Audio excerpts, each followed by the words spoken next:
Assalamualaikum warahmatullahi wabarakatuh. Salam sejahtera bagi kita semua.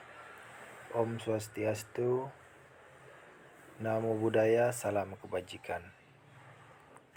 Anak-anak sekalian, hari ini kita akan belajar materi tentang nilai dan norma. Nilai dan norma merupakan dua pokok bahasan yang berbeda. Kita masuk pada pengertian nilai.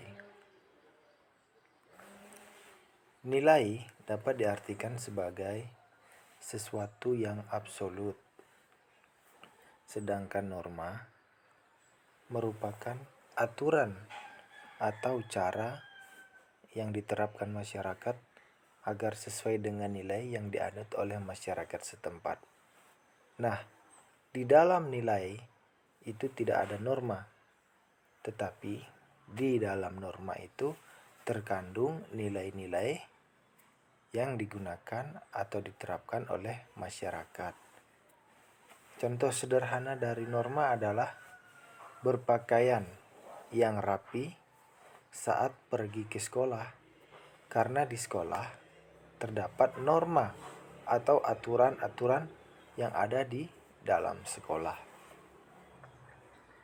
Adapun jenis-jenis norma dan jenis-jenis nilai. Kita membahas yang pertama jenis nilai. Jenis nilai itu sendiri ada 3. 1. Nilai material.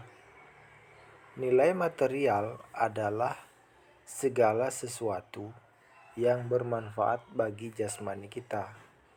Contohnya seperti makanan, pakaian, itu adalah sesuatu yang bermanfaat bagi kita. Yang kedua, ada nilai vital, yaitu nilai yang bisa digunakan oleh manusia untuk melakukan suatu aktivitas atau kegiatan. Contohnya misalnya, nelayan membutuhkan jaring untuk menangkap ikan, atau petani membutuhkan traktor untuk membajak sawah. Kemudian pada musim hujan kita membutuhkan payung untuk melindungi kita dari hujan. Yang ketiga ada nilai kerohanian.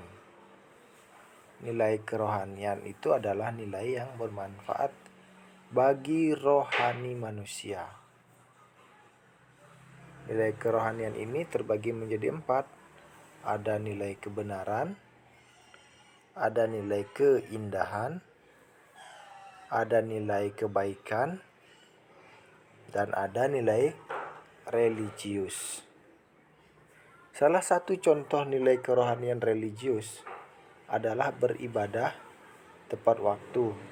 Misalnya, yang Islam atau Muslim sholat sebanyak 5 waktu. Kemudian yang Kristen beribadah setiap hari Minggu ke gereja. Atau yang beragama Hindu sembahyang 3 kali sehari. Kita masuk pada jenis norma. Tadi kita sudah membahas masalah jenis nilai. Sekarang kita masuk pada jenis norma. Jenis-jenis norma itu ada 4. 1. Ada norma agama. 2. Ada norma kesopanan. 3. Ada norma kesusilaan. Dan yang keempat ada norma hukum. 1. Norma agama. Coba kita perhatikan gambar di samping. Gambar 1.15 adalah salah satu contoh norma agama. Taat beribadah sebagai salah satu contoh norma agama. Jelas ya? Yang kedua, adalah norma kesusilaan. Norma kesusilaan itu berasal dari hati nurani yang dipraktekkan secara berulang-ulang menjadi sebuah kebiasaan. Contoh norma kesusilaan adalah saling tolong-menolong, kemudian bergotong royong, menjenguk teman kita yang sedang sakit. Itu adalah contoh norma kesusilaan.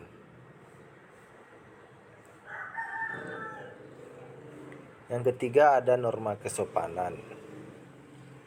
Di dalam norma kesopanan itu di dalamnya berisi aturan-aturan yang menjadi panduan tingkah laku seseorang agar seseorang itu dapat menjadi santun.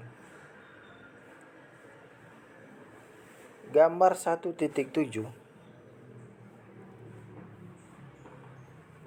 adalah contoh norma kesopanan yang dilakukan oleh masyarakat Nusa Tenggara Timur, yaitu tradisi mencium hidung. Sedangkan kita sebagai seorang siswa, norma kesopanan kita adalah menghormati guru, kemudian mengucapkan salam ketika bertemu dengan guru, kemudian kita berpakaian rapi ke sekolah, kemudian kita mengikuti tata tertib yang ada di sekolah.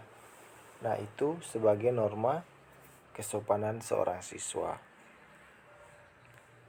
Yang keempat atau yang terakhir adalah norma hukum. Norma hukum itu merupakan aturan-aturan yang dibuat oleh lembaga resmi. Sebagai contoh misalnya, seorang siswa dilarang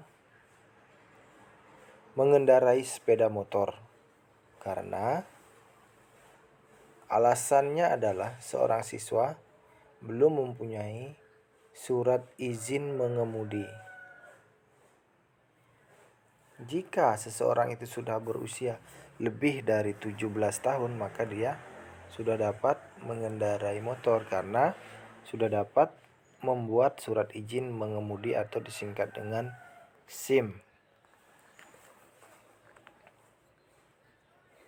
Karena adanya aturan seperti itu, oleh karenanya siswa untuk saat ini tidak diizinkan membawa sepeda motor.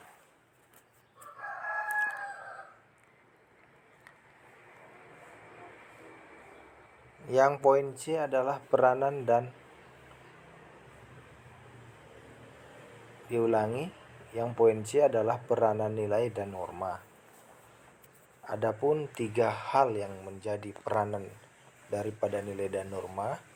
Yang pertama adalah mengatur kehidupan masyarakat untuk membentuk pola perilaku masyarakat yang tidak merugikan atau merusak tatanan yang ada di dalam masyarakat.